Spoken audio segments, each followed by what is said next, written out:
Washington State University. Go Cougs!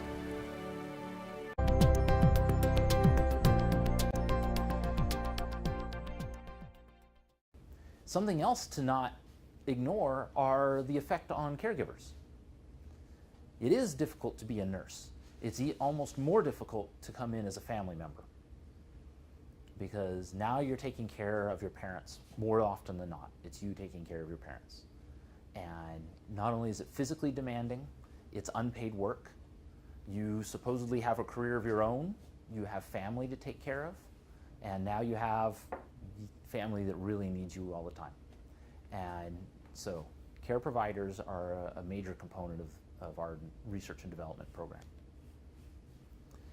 And something that's been changing is the nature of, well, the death rates. What are the things that actually end people's lives? And research-wise and development-wise, you can see HIV dropped off, in ways that's a cliff. Our ability to assist people and aid them with HIV is very good anymore. Heart disease is down, prostate cancer is down, stroke is down, but the net result is things like Alzheimer's disease are way up. And yes? When you talk about the negative percentages, with reference to what, for example? From 2000, effectively between 2000 and 2008. So baseline 2000, where does it stand at 2008? And some of the reason that these physical, the effect of having these physical illnesses not be a source of death is now it's transferred over to long-term cognitive issues. And so, within these populations, here's the kinds of things we're going to see. An increase in age-related diseases.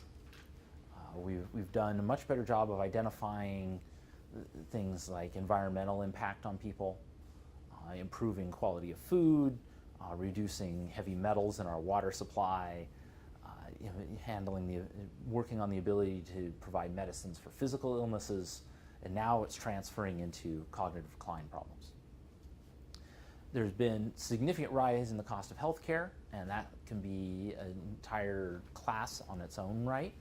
The nature and root sources of those changes, and the United States is in a real tough spot on that front. We pay 2 to 10 times more for everything in healthcare than any other country in the world. And so being able to bring those costs down is going to be quite a hurdle.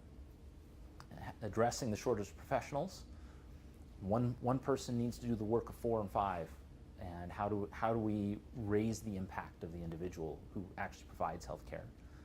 And also, more and more people are unable to live independently.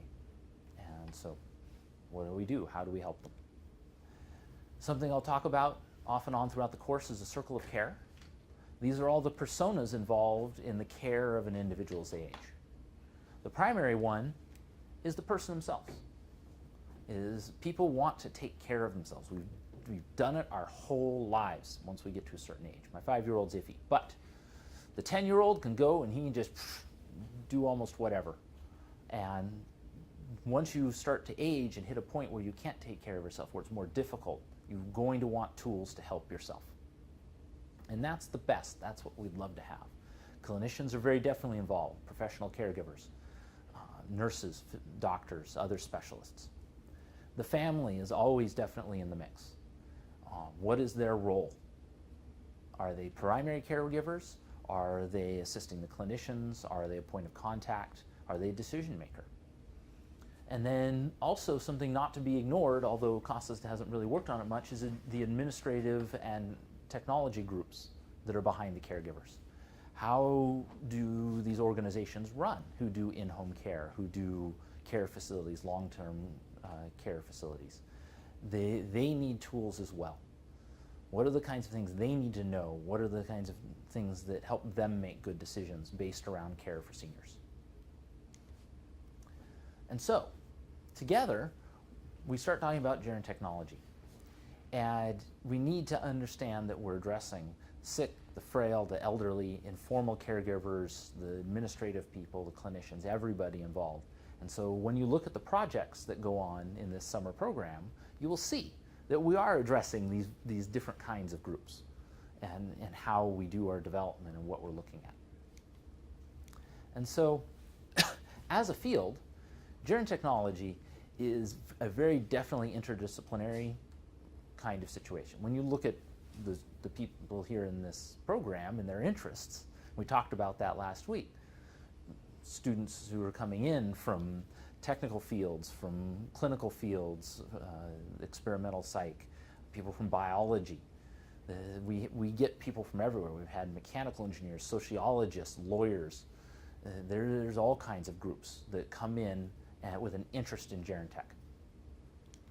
And we're looking to benefit and improve lives of the seniors and their caregivers. It's a relatively young field. It's one of those things where people have been taking care of their elderly since we've had elderly. There have been signs of 10, 20, 50,000 years of effort by humans and human-related species that took care of their seniors and elderly. So this is not a new problem, but the application of technology as a study, not just, hey, I built a useful tool, or hey, we've applied this to senior care and it seems to work, but actually as a research field, is relatively young. 89, 91, somewhere in there. That's, for me, that's young. For some of you, that's as long as you've been around, or longer in some cases. But we now have international societies that build up and support this. We also have a quarterly journal these days, among many others, because it is such a big discipline. Organizations like the AARP are very excited about the kinds of technologies that come out of gerontech research. And so there's plenty of opportunity to talk to others. And as I said, it's not a US phenomenon. Internationally, this is a huge problem. And so there's lots of groups working on it. And so as we talked about, the kinds of things that we're looking at is based on sensory impairment, vision, hearing, cognitive, mobility issues, communication difficulties, as well as other challenges that this kind of adds on to, social impacts, familial impacts, changes of relationship between you and your society. How can we begin to address these? And one of the areas that we've focused on pretty heavily is measuring daily life. Because when you look at, there's not only the ability to measure a cognitive decline. So I, for one, have to go into the eye doctor at some point here. I think I'm in another couple weeks for the first time in my life, outside of the occasional, hey, stand here, look at the chart, what letters do you see? Because things have started to get fuzzy. We can measure that. They will say, all right, your numbers are now this. But that doesn't necessarily say, how does it impact my life? How does it actually show up in day-to-day life for me? And the answer in my case is the fonts on my computer is occasionally a little larger than I used to have. I see less code at once because I had to make all the numbers and letters larger. But that's only kind of when I'm tired. It comes and goes. But over time, I know it's going to be a bigger and bigger impact. And so what much of the gerontechnology world, and especially CASAs, is interested in is how does the daily life of an individual go? How do they get up? How do they eat? How well do they eat? Who do they talk to? What's socialization like?